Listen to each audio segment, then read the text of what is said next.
Hello hello hello जयमसी सबैजनालाई। आज चाहिँ म चाहिँ धेरै समय पछाडि लगभग 6.5 वर्ष पछाडि हाम्रो भेट भएको छ।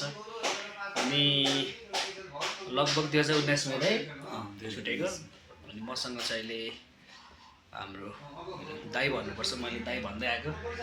फाइनल्ली आजको दिन चाहिँ हाम्रो भेट भएको छ है त। आरन दाइसँग छु म चाहिँ आज ठ्याक्कै। के भन्नुहुन्छ दाइ?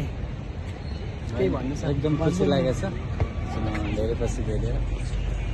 त्यही हो, इन्जोय गर्दैछौँ। त्यही हो, अनि म पनि एकदम खुसी छु है। अनि अर्को कुरा चाहिँ खास के भन्दा हामीले विदेशको बसाइमा हुँदा हामीले धेरै कुराहरू सेयर गरेको थियौँ उहाँसँग। हामी गिटार सिक्ने कुराहरू है, अनि सङ्गति जाने कुराहरू हामी सँगै गर्थ्यौँ उहाँ दाइसँग। अनि म चाहिँ अब कोभिडभन्दा अगाडि नेपाल आइहाल्नु पर्ने भयो, त्यही भएर दाइसँग भेट हुँदैन थियो, भएको थिएन। आफ्टर लङ टाइम हामी भेट भएको छौँ आज चाहिँ।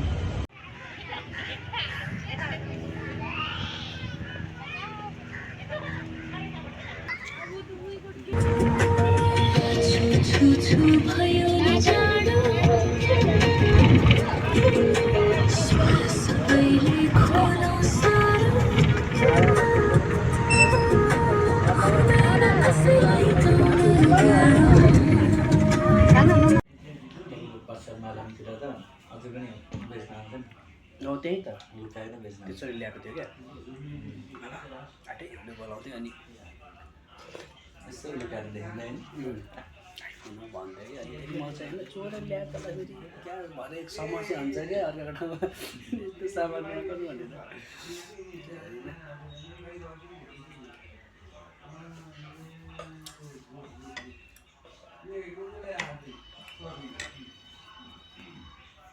हाम्रो चाहिँ खाजाहरू आइसकेको छ है, हाम्रो अर्डरहरू। अनि हामी चाहिँ खाजाहरू खाइराखेको अवस्था छ भन्नुपर्छ आज चाहिँ।